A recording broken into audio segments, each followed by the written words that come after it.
Welcome to Shadows! Making a hybrid that he could beat the Indominus 2.0. So, I want to see how Shadows be able to take on Goji-Center's super hybrid dino. Let's start.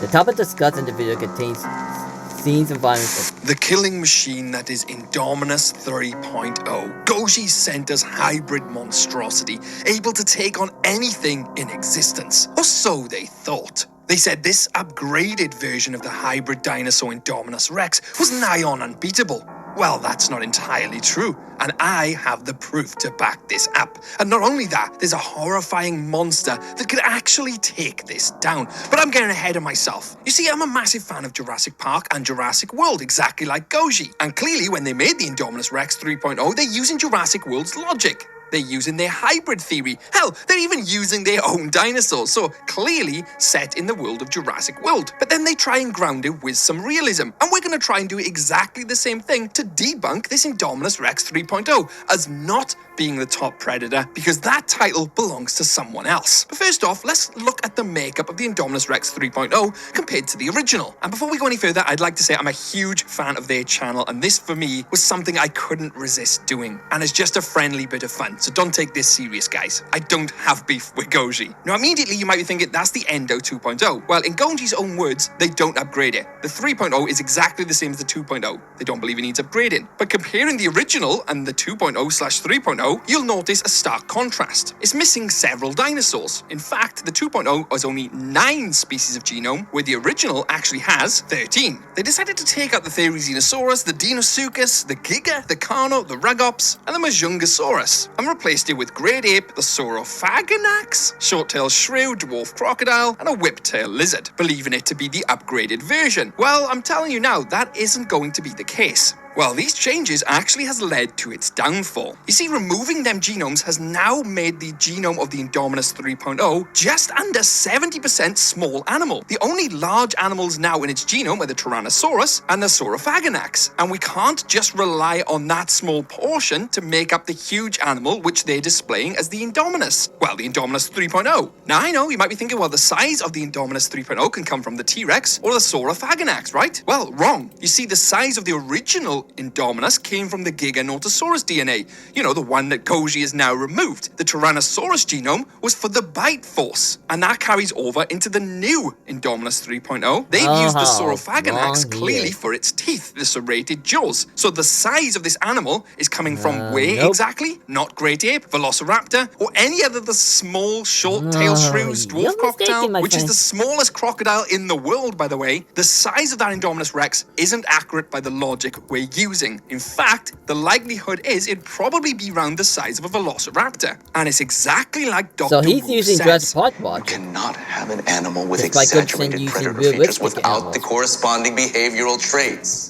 So let's give the Indom 3.0 a little bit of a benefit of the doubt and say it was slightly bigger than the Velociraptor. Because you've got to remember, 70% of this genome is made up of small animals. So the 30% of the T-Rex and the Saurophaganax are not going to off-put that. But what about all the other perks of the animals they've put in? Surely the traits of these dinosaurs and animals will outweigh the original Indominus Rex. You see, they have given them Great Ape DNA. That would enable them to have basic problem-solving skills, be able to have ambidextrous hands/thumbs, potentially enabling them to use tools, right?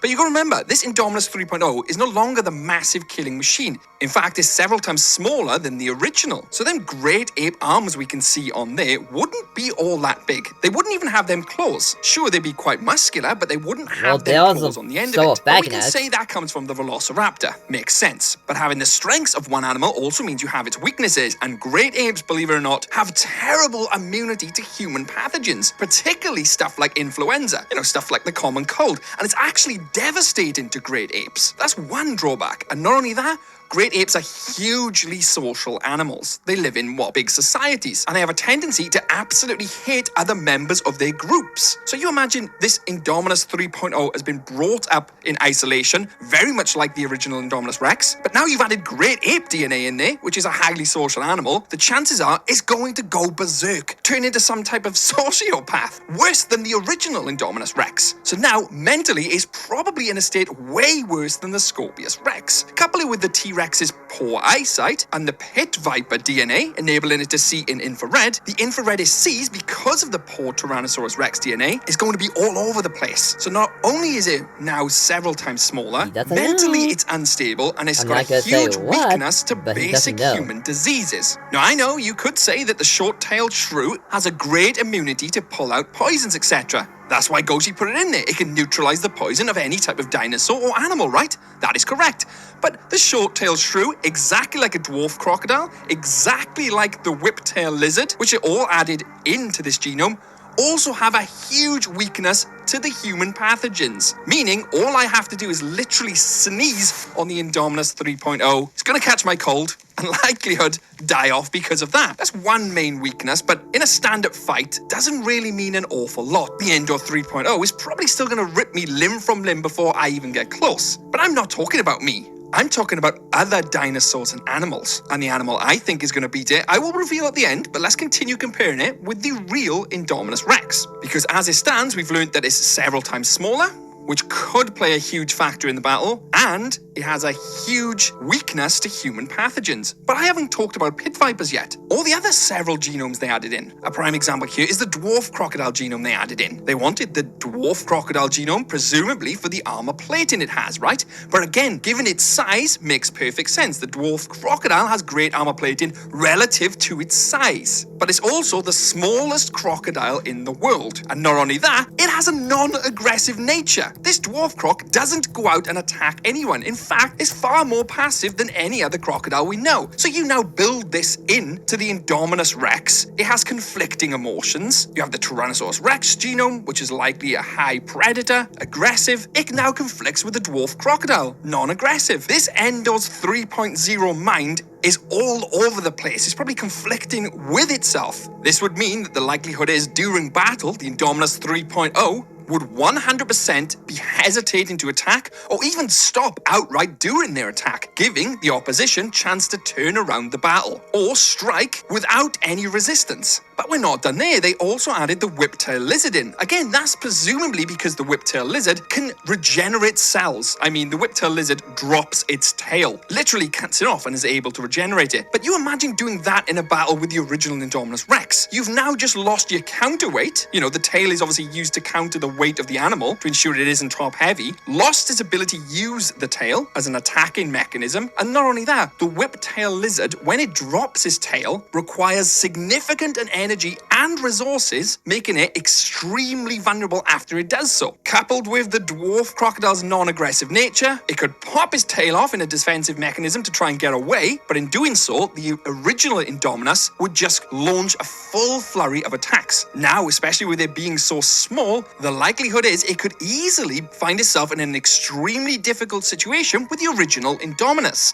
Now, that's not to say it could lose, because just because it's smaller doesn't mean it's any less deadly. Look at the Endoraptor, for example. Because let's not forget the Saurophaganax, which has been added in. I'm sorry if I'm butchering that name, by the way. The teeth of that dinosaur are like serrated saws. So if it does manage to get a hold of you with the bite force from the Tyrannosaurus Rex, it could easily shred through armor and skin like no one's business, regardless of the size. So it's definitely open to cause some serious damage to whatever it sets its mind to. But that's the case here, whatever it sets its mind to. We know immediately from some of the genomes here, they're non-aggressive. Some of them are defensive. And its mind is completely all over the place. Coupled with the poor vision from the Tyrannosaurus, it's going to have a difficult time here. Not to mention the loss of size because of all the genomes taken out of it. They've literally removed the Giganotosaurus, which is the one which gave it its huge size in the original Jurassic World Indominus. So in removing that, removes its size. They didn't replace the genome to replace the size. Now that's not to say that it's not dangerous, because we know it is extremely dangerous. It just puts it at a huge disadvantage. So what then could possibly completely decimate this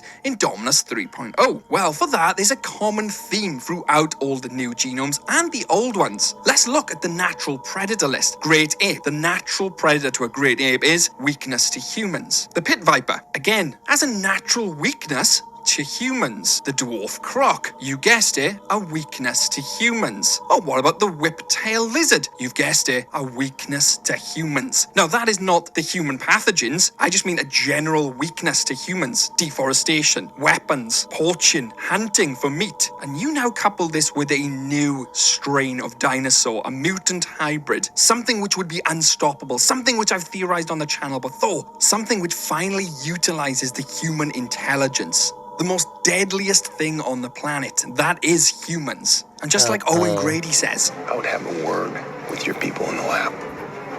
That thing out there, that's no dinosaur. That's right, you picture this in a lab. Human DNA fused with other genomes, which I'm not going to reveal today, because I believe that could be a video in itself if people want to see the showdown of the GX Rex versus Goji-Center's Indominus 3.0. And who knows, maybe I'll even make a series out of it. I'd also like to say a massive thanks to Goji for obviously making the original video. Without that, this wouldn't be possible. And I don't even need to tell you to go and check them out, because the likelihood is you're already subscribed. I just wanted to put my own 2 pence in there and have a bit of fun. And that's all this is, a bit of fun. Because they're simply amazing creators. And if you enjoyed this and want to see more, let me know in the comments. Do you want me to continue this and have more fun with it? Do you want to see the GX Rex? Please let me know. And if enough of you say yeah, then I'll make it. So make sure to subscribe to stay tuned for that video and all the upcoming news on Jurassic World Rebirth, all Jurassic World lore, and not to mention all the mysteries of Jurassic Park and World, such as what was in the restricted section. I highly recommend checking them out. Massive thanks to the members who are on screen now. You guys keep the power on in the park. With extra mentions to DVM Wannabe 1018, Hammer Time, and our Jurassic CEO, Joseph Frost's Ghost. And welcoming our newest members, SWAT Dude My Guy, Sarah Russell, and ABCD. Welcome. And if you happen to spot this GX Rex out in the wild, could your day get any worse? You bet Jurassic can. Catch you later. Jurassic can. Well, that happened. I guess he doesn't realize that what he said about the Double 2.0, Stress 3.0, is all wrong. And now, Goji-Center made his own response to all of it. Let's go find him and see what Goji-Center has to say about all this. This is Goji-Center's response to Shadows. Someone tried to screw us and failed miserably. Let's watch what Goji-Center had to diss out on his big ass. And human hybrid? All the same, that ass. Somewhere on the internet. They try and ground it with some realism, and we're going to try and do exactly the same thing to debunk this Indominus Rex 3.0. But remember, 70% of this genome is made up of small animals, so the 30% of the T-Rex and the Saurophaganax are not going to off-put that, but it's going to go berserk, turn into some type of sociopath, worse than the original Indominus Rex. It'd probably be around the size of a velociraptor. The natural predator to a great ape is weakness to humans. They've used the Saurophaganax clearly for its teeth, the serrated jaws, so the genomes here, they're non-aggressive. Huge weakness to human pathogens. Indominus Rex 3.0. 3.0 is exactly the same as the 2.0. Indominus 3.0. Uh-oh. Well, looks like this just keeps happening, and people never learn. If there are any 2 words the internet has ruined when it comes to debates, it's, well, actually. But looks like it's our turn, because a certain someone wanted to weigh in on the hybrid that the internet has collectively decided to try and kill. Someone thought they were onto something and thought they could seriously school Goji-Center about our own creation before throwing their own name into the ring. Our response? Take a seat. You might learn something for your own creations. Because today on Goji-Center, class is once again in session. The report in scrutiny for today, a video published by YouTuber Shadows, who made a few statements that cannot be forgiven. Shadows' video tackled the subject from an interesting angle. Granted, the Jurassic franchise has always had a fickle relationship with realism. On one hand, the animals involved are supposedly to be completely normal flesh and blood animals. On the other hand, some amount of fantasy for the sake of spectacle is always to be expected in fiction. Still though, there's always going to be limits when you're not talking about something with flat-out kaiju like the Godzilla franchise. Yeah! When we began talking about and introducing our own hybrids back in 2023, it was common consensus amongst everyone watching that hybrid creation like this in the real modern-day world is flat-out impossible due to many real-life genetic hurdles that need to be bypassed. That is, being able to extract DNA from extinct species that died off millions of years ago. Beyond that, the next challenges would be selecting genetic contributors that will mostly positively create a build for a brand new animal with a specific purpose. Which in the 2.0's case is to create a primarily terrestrial creature whose purpose is to act as a localized extinction event, driven to wipe out entire ecosystems, including all life forms, and reproduce quickly to attain said goal. That's it. We've been pretty clear about that from the start, and if you've been carefully following this hybrid fiasco, you'd probably know this quite well. Unlike Shadows, who probably skimmed through plenty of videos and posts that mentioned this repeatedly, and for some odd reason kept calling it 3.0? It was at this point when we knew this was going to be fun. Come on, dude, it's 2.0. Where did the 3 come from? This, maybe? Anyone who actually watched the video would know the 3.0 is completely unnecessary. Additionally, before revealing their creation like other infamous examples like Goji Guy's Hank and Dangerville's Primatus, Shadows thought it would be a good idea to nerf the 2.0 as much as they could by trying to smack it with the realism stick. So let's investigate some of the claims before we completely debunk these statements. And at the end, we'll see who wields this metaphorical stick better. Get spiked, bitch. Damn. The Indom 2.0 will be around the size of a Velociraptor. One of the bold claims that Shadows put forth is that the 2.0 would be far smaller than the Indominus Rex, producing some graphs claiming that the 2.0 was a runt, also mentioning that the large size of the Indominus Rex was due to Giganotosaurus and additional big-bodied species in the genome, including Tyrannosaurus and Deinosuchus. With the Giga additive removed from the 2.0 and the Deinosuchus swapped out with the African dwarf crocodile for more armor, the claim was that the small species like short-tailed shrew would shrink the 2.0 down to being a fraction of the size of the original. Except they seem to have forgotten something. Them. Contrary to other claims, viewers who remember our size chart videos might recall that Tyrannosaurus Rex currently holds the spot as the largest predatory dinosaur. Giganotosaurus is certainly up there as well, and any hybrid using a lot of one or both of them is going to wind up huge. Shadows claims that because shrew is in the genome, its contribution would be enough to shrink the 2.0 down to halfway point. And also keep in mind what they're using as a basis is Jurassic World's logic. So here's how this goes. Under this logic, assuming that the 2.0 should be the size of a Velociraptor, the Indominus Rex, on the other hand, would technically also be reduced greatly. The use of cuttlefish, pit viper, frog would also shrink the Indominus. But did it? No. The argument against this is that the Indominus Rex does have a greater number of larger animals in its genome. T-Rex, Deinosuchus, Giga, Therizinosaurus. But what Shadows doesn't seem to get is that these things do not affect the size of a hybrid as you think it does. One of the reasons is that when building a hybrid, step number 1 is always choosing a base genome. This base genome is largely going to establish how large and what body type your hybrid will mostly resemble. What Shadows thinks we did, and everyone who participated in the hybrid war did, was that we all put animals in a blender and every creature contributed an equal amount to the animal's genome, which cannot be more wrong.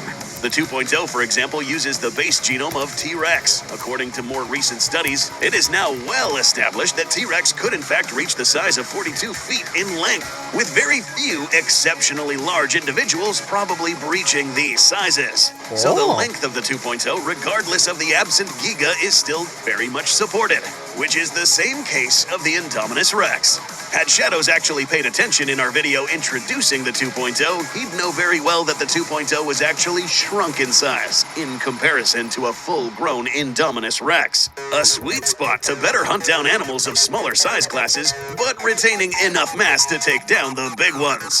The extra additions such as longer ape arms, full body armor, shorter hind limbs, and shrew's iron-covered teeth were all possible thanks to advanced gene editing technology seen in Jurassic World. But believe it or not, a form of this actually exists in real life. To further explain this, we won't use Jurassic Park's logic anymore. We'll go further. We'll use real-life examples. What you're looking at right now is a glow-in-the-dark cat. Thanks to real-life gene editing technology, geneticists were able to select a few genes from a jellyfish and add them to the cat's genome that builds the skin on the face of this cat. Now, it doesn't take a genius to realize the majority of this animal's genome is made up of house cats, not jellyfish. This kitty is not about to sprout stingers or need to live in water. Also, did the kitten shrink or increase in size? No.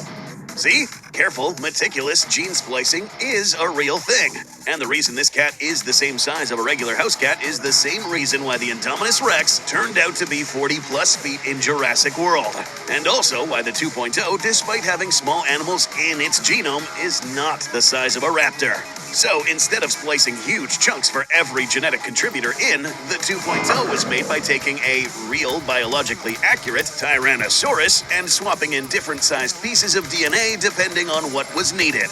This is how you make a hybrid. Yeah. Not throwing everything in a blender, which is what the folks at Shadows are failing to understand. Note how the smaller gene sources for the 2.0 were largely restricted to isolated body parts, like the arms, teeth, skin, and egg-producing organs. Keep this in mind as we continue to revise Shadow's wild claims. Shadows tried to make a big deal about claiming the great ape DNA would be some kind of hidden weakness. Namely, that great apes have weak immune systems, and that they become violent and sociopathic when left alone. So the resulting hybrid would be a chaotic mess of a brute. At this point, the web has been flooded with horror stories, and a certain scene from Nope making it look like some of our nearest relatives turn into berserk psychopaths at the drop of a hat. Here's the reality check. Great apes, and especially chimpanzees, are not orcs. Chimpanzees can absolutely be violent. Just ask the various monkeys and game they dispatch. But has anyone else ever noticed the horror stories going around the web are always the same 3 cases over and over again? To give the Cliff Notes, 2023 reevaluation by anthropologist and war expert R. Brian Ferguson found that some of the Gombe chimpanzee wars casualties were probably the result of leopard attacks. The infamous face ripper Travis, for example, was a drugged animal kept in horrid conditions. And if anyone wants to bring up the attack at the animal sanctuary, we dare you to take a good look at the humans who targeted that couple after the fact and tell us the chimps were the only brutal ones here. Now, compare that to the thousands of other chimpanzees that are raised in isolation that didn't act out. If bad living conditions automatically turned chimpanzees into chaotic brutes, we'd be seeing attacks all the time. What Shadows tried to do in saying the 2.0 would be a senseless brute was take a tiny substrata of evidence and label every single chimpanzee in both the wild and captivity as a senseless maniac. This dude owes chimpanzees a public apology. The truth is that, yes, chimps can be violent, but they aren't really psychos. They definitely aren't more psychotic than a lion or a horse, animals that kill more humans annually than chimps. Them, motherfucker. Now, if we wanted the 2.0 to be as berserk as possible, putting it in the same enclosure that the Indominus Rex lived in would get that job done. But nowhere in any of our previous videos did we mention that the 2.0 was kept in such conditions. Wild claims. Oh. There was an awful lot of supposing going on in a video claiming to dissect something. One of the key points was that the 2.0 would be another basket case of mishmash traits like the Scorpius Rex. Issues were brought up like the Tyrannosaur DNA screwing up the eyesight or whiptail lizard contribution leading it to drop its tail in the worst way possible, severely compromising it. In other words, a self-owning by the hybrid's own genome. Unfortunately for Shadows, this is not the case of the 2.0 electrocuting its own brain with zappy fish DNA like some Hall of Shame entries. Let's go through these claims one by one, because, boy, there are a lot of them. Also added the whiptail lizard in. Again, that's presumably because the whiptail lizard can regenerate cells. I mean, the whiptail lizard drops its tail. Literally can. The whiptail lizard, according to Shadows, was added for regeneration and claimed it would affect the tail in falling off. This is something they made up out of thin air. Recall that the other genome additions were meticulously selected from each contributing animal. The only reason the whiptail lizard makes itself present in the 2.0's genome is for its sexual organs, the ability to reproduce asexually via apomictic parthenogenesis. This allows the 2.0 to reproduce exact copies of herself repeatedly without needing a mate. And that's it. Let's see what else Shadows made up. Couple it with the T-Rex's poor eyesight. The eyesight. Here's yet another reminder that the 2.0 was not made with any dinosaurs from the Jurassic Park franchise. This one was made from real-life animals. This makes Shadow's claim that the eyesight of the 2.0 would be messed with obsolete. And bullshit. If it was a JP T-Rex that we used, note how this didn't even affect the original Indominus Rex or Indoraptor. Comparing the original and the 2.0/3.0, you'll notice a stark contrast. It's missing several dinosaurs. In fact, the 2.0 has only 9 species of genome, where the original actually has 13. They decided to take out the Therizinosaurus, the Deinosuchus, the Giga, the Carno, the Ragop.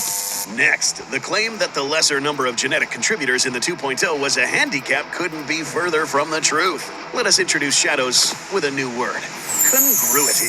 But very simply, the less contributors that share more characteristics, the better. In 2.0's case, 8 out of 9 of the contributors are vertebrates. 7 out of 9 have 4 limbs. 9 out of 9 dispatch prey with their hinged jaws. 5 out of 9 of them use their forelimbs for attack or locomotion. And the similarities go on and on. And every one of these animals contributed only what is required to make the 2.0 functional, with a larger percentage of them with agreeable instincts. For instance, dwarf crocodiles are known to be very reclusive around humans, simply because we weren't on the menu and weight class. Shadows claimed that these are very passive, but try telling that to the reptiles, small mammals, and crustaceans it eats all the time. Give this animal a larger body and this thing would be a Caprasuchus reincarnated, hunting us instead. This animal hunts on land more often, similar to the 2.0, does not use the death roll like other species, and of course comes with the perk of full body armor, which is why this animal was picked over another larger croc with more conflicting instincts. Next up is the utter disrespect on the short-tailed shrew. This animal, if you remember correctly, and paid attention, was used primarily for its iron-ingrained teeth, venomous saliva, and thrashing jaw motion when attacking, which works in tandem with the T-Rex's bite and very strong, deep-rooted teeth. They've used the Saurophaganax clearly for its teeth, the serrated jaws. No, this doesn't have Saurophaganax serrated teeth as Shadow so boldly claimed. We never said it did. The addition of the shrew did come with some attributes that initially may seem as drawbacks, but given the intended purpose of this animal, which is to kill everything, this is actually a good thing. Higher metabolism requires this creature to hunt more often and store its prey once it goes catatonic to eat for later. So them great ape arms we can see on there wouldn't be all that big. They wouldn't even have them claws. Sure, they'd be quite muscular, but they wouldn't have them claws on the end of it. But we can say that comes from the Velociraptor. Shadows completely misunderstood the composition of the 2.0's arms, claiming that the arms would be small on a small hybrid, which we debunked this already, and that this thing won't have claws, which we clearly stated in the original video featuring the 2.0 that these came from Saurophaganax, or currently classified as Allosaurus anax indefinitely, not from a Velociraptor. The use of Great Ape for the 2.0 was for the following: providing fast twitch muscles for the enlarged arms, extra digits including a thumb for manipulating objects and using tools, and for an enhanced level of problem solving and intelligence, fully bolstered by T-Rex collaborative nature and heightened senses. One of the wildly preposterous claims that sent ripples across Goji-Center HQ was this one. One of the advantages of this hybrid and having a large dinosaur biology is resilience to smaller, lesser mammalian viruses. The statement that apes are highly vulnerable to a sneeze, for instance, would hold up had this creature been made up of mostly mammals with a predominant mammalian anatomy. This, however, isn't the case. The flesh and bone that makes up most of this hybrid is similar to that of a T-Rex, and the 2.0 influence of ape in the brain and arms isn't enough for it to be a detrimental kryptonite factor on its saurian immune system. Besides, apes are already more resilient than people might think, with faster acting immune responses than most mammals. Additionally, the hybrid wouldn't have the compressed sinuses and snout that leads to infections apes like us might get. And any issues that do exist can be patched up by the dwarf croc and dinosaurian biology that is heavily resilient to mammalian viruses. The 2.0 was made to be a great carrier of various viruses, able to survive holding those infections for a long time thanks to not being as badly affected as other animals. It might inevitably die after a long time once a strain mutates in such a way that it will prove lethal, but not before acting as a horrible bridge to so many pathogens for anything that came across it. We could keep going, but we covered just about all the big crazy claims mentioned in Shadow's deplorable demonstration of his understanding of the 2.0 and really hybrids in general. That hybrid they're making with human DNA? Well, all of you know where we're sending that hybrid. Yep. Subscribe!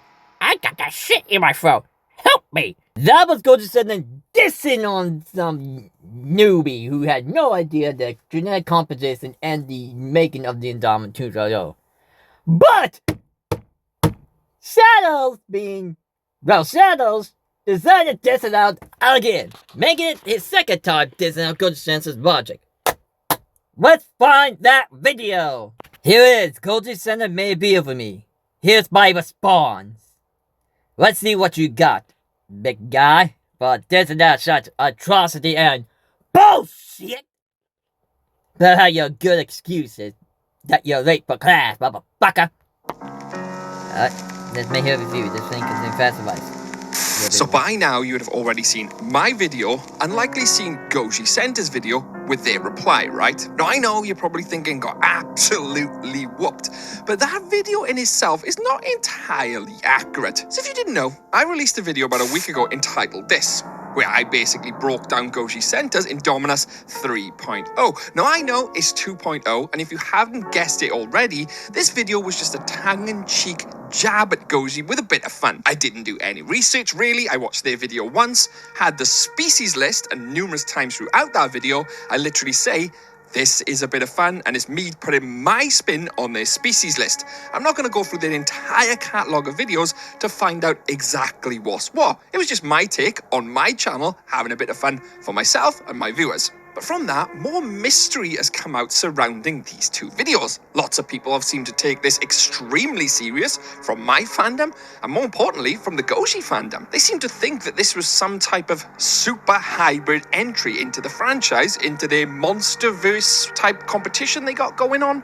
Now, I wasn't entering any type of hybrid into their competition. I just want to make that straight and on the record right now. I was just having fun with their Indominus Rex 2.0. You know, my channel is focused on Jurassic World and Jurassic Park. With over 500 he did have fun videos, with it, I'm not I can gonna tell lie. you the lore like the back of my hand. Anything to do with Monsterverse, however, don't really have a clue. That's Goji's thing. That's Goji's entire channel. They are the lore professors of all of that. But there are some things I definitely want to clear up from Goji's end, from my end, and more importantly, for you guys, because some of the comments are inexcusable in all honesty. Now, I would like to reiterate once again that me and Goji have no beef. This is a bit of fun on their part, on my part, and we're just having a bit of fun from their perspective, from my perspective. The video from my end wasn't super serious. It was never intended to be super serious. I mean, I literally called it Indominus 3.0 from the thumbnail. You know, am I going to go and watch all their videos? No, I'm a YouTuber. I ain't got time for all that. Come on. But in all seriousness, this was never meant to be taken extremely seriously.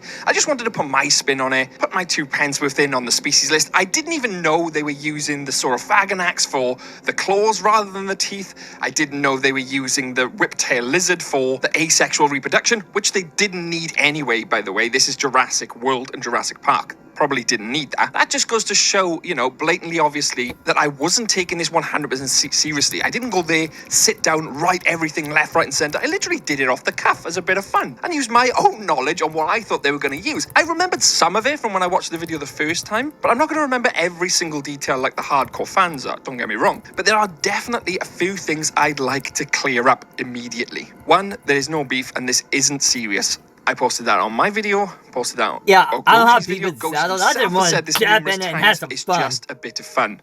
Yeah, they seem like it's serious in some parts, so do I, but that's just our styles. Relax, guys. This isn't an entry into the hybrid war. I'm not following any Goji rules. It's just me having fun, and so is Goji having fun. Relax. I'd also like to cover up some common misconceptions in the video. Now, you have to remember these videos are for entertainment. Obviously, in my video, I blended a little bit of real life, but mostly I followed the logic of Jurassic World, right? And the Jurassic World movies. Goji, on the other hand, followed a lot of real life lore, T-Rex, prime example, they use the T-Rex with great eyesight. Now, I use the T-Rex from the Jurassic World perspective, which has the poor eyesight. Granted, in the novels, they have great eyesight, but in the movie universe, they still have poor eyesight, right? That's something Goji brought up, and it's fair. From their perspective, it's fair. From my perspective, it's fair. They're both correct assumptions. But one thing I would like to address is I wasn't saying anything about chimpanzees, right? I was saying great ape. Great ape is a term for a collective of species, not chimpanzees on its own. Great ape DNA, which they used in their list, is in relation to orangutans, chimpanzees, humans. It's a collective of species. So to say you've got great ape DNA in a monster or animal would also mean that you've included human DNA, right? Doesn't that mean, Goji, that you should now be excluding your own hybrid here? Again, that's just a joke. But no, in all seriousness, great ape DNA, unless you're following the Monsterverse, great ape, which I believe is Kong, right? You guys know if you follow the Monsterverse. But Jurassic World's logic, great ape, and real life logic, great ape is a collection of species, not just one. So if you use that DNA, you'd literally be including human DNA, because that's what it is. That's one thing to clear up. Another thing I'd like to clear up is where Goji talks about the whip-tailed lizard not having regenerative abilities and regenerative cells. It 100% does in the real world. I mean, this thing loses its tail. A quick Google search will show you one of the first things which comes up is it has great regenerative abilities. Hence, it's able to regenerate its own bloody tail, right? So Goji, when they said that was a lie, that's wrong. I think they meant it from the perspective of their species list, because they used the whip-tailed lizard for asexual reproduction. And I said they used it for regenerative cells. So immediately, yeah, I was wrong there. Makes sense. But I was using it, again, like I said at the beginning of the video, from my perspective. Didn't do lots and lots of research. I would have assumed they would have used it for the regenerative abilities, because the main fact of the whip-tailed lizard is it drops its tail, loses its tail, and is able to grow it back. I mean, the asexual reproduction in Jurassic World's logic, all the dinosaurs do that. We wouldn't need to put a trait in for it to do it. They do it naturally. So that's another thing I'd like to clear up. Another big one for me is this gene splicing. Now, obviously, I put a big pie chart up showing like all the dinosaur species list and give them a chunk of the pie each, assuming it was all the same chunk of the pie. Literally. You know, like the T-Rex had 11%, another dinosaur had 11%, Velociraptor had 11%. And Goji came in and said, no, we're actually going to say it's 80% based T-Rex, and then the rest is spliced in. That's how we make the gene splicing, and this technology exists in the real world. It does to a degree. So let's talk about this properly.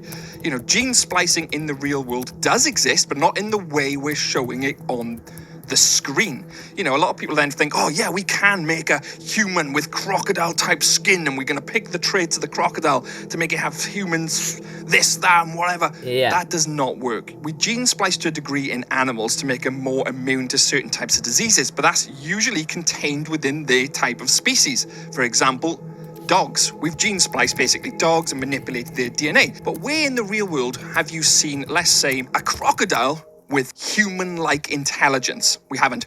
Or a lion having the scales of a crocodile, or the eyesight of an eagle. It hasn't happened because it's not real. Gene splicing does exist to a degree, right? And interspecies gene manipulation does exist. Look at the liger, a mixture of the tiger and the lion, etc. That does exist, but not in the way Goji was interpreting it. Jurassic World shows us, even Jurassic Park shows us, this isn't possible. You know, even the new film coming out, Jurassic World Rebirth, shows us that they tried to manipulate the DNA. They ended up with a mutant Tyrannosaurus Rex. It doesn't work like that in the real world. A quick Google search will show you this as well. This is a work of fiction. The one thing they have been able to do in the real world is, for example, they can clone certain parts. So, for example, there was a mouse which had a human ear grown on the back of it. Now, that's different. That wasn't splicing a mouse with a tiger because they wanted the size of the mouse to go into a tiger and they made a baby-sized tiger, right? That just doesn't work. So the reason I'm bringing this up is because the species list in itself is completely subjective and science fiction. It's make-believe. So me giving my interpretation of saying, right, I'm going to use the crocodile for the armored-like skin. Someone else could say, well, I'm going to use the crocodile for the jaws. And they're both going to be correct. Obviously, for entertainment, you can debunk each other's ideas by putting them into the animal or base genome you're going to use. Makes sense. Of course you can. And that's what this video was about. I was debunking what they were using, and then they came back and basically debunked me. And that's fine. There's nothing wrong with that. But a lot of people in the comments were then going in, launching personal attacks against me, personal attacks against the channel. Like, no, hang on, guys. This is a bit of fun. You know, my channel is at what? 180,000 subscribers. Goji's at 1.5 million, almost launch an entire army against me. Relax, I'm a tenth of the size. Calm down. Just a commercial there. You know, and I make Jurassic World and Jurassic Park videos for a living. It's not all that serious. Calm down. Which leads me on to a very important part next, and this is all to do with the comments and the lot of hate I received. That's just unacceptable in the community, whether it's Goji's community or my community. That is unacceptable and needs to be addressed 100%. If you are part of the community and you've got this type of toxic behavior towards another creator, I don't want you in my community, and I'm pretty sure Goji has made it clear in their comments, their description, and the video themselves, it's not welcome. We're not that type of community. We do not promote bullying. We do not promote any type of toxicity to another at all. Sure, we have a bit of friendly banter and a bit of friendly, sparring. This is all friendly. But at no point do we launch any personal attacks ever. It's unacceptable. Do not do it. And that's pretty serious, for a video I thought was just a bit of fun for my audience. And maybe I thought, maybe this might catch Goji's attention, which it did. So I was like, yay, they're a great channel and they do a lot of work and they're clearly beloved by everybody. So for me, I thought that was great. Even though they ripped my theory to shreds, which is fine, they still saw it and replied and took the time to make a video. So it does take a lot of time to make these videos and, put it out there. And they've done that. And it's fun. It's fun. And this one here for me is the big kicker. And here's the thing. If I wanted to take their video and my video super seriously, I could have rewatched theirs, noted down what their animals were actually used for, and took it extremely seriously if I really wanted to. I didn't do that. Granted, I do in my other videos because that's what the channel's about. I take it very seriously with the theory crafting. Of course I do. But this video was more tongue-in-cheek fun video. But Here's the big but here. I know there was this hybrid war thing going on, right? Where they created their own hybrids. I saw the Hank video, which I thought was great as well. So Goji Guy did a great job with Hank. Here's the thing. If they do another hybrid war, and I may even do it anyway, I'll put my 100% spin and effort into a hybrid, which I guarantee you would beat the Indominus 2.0.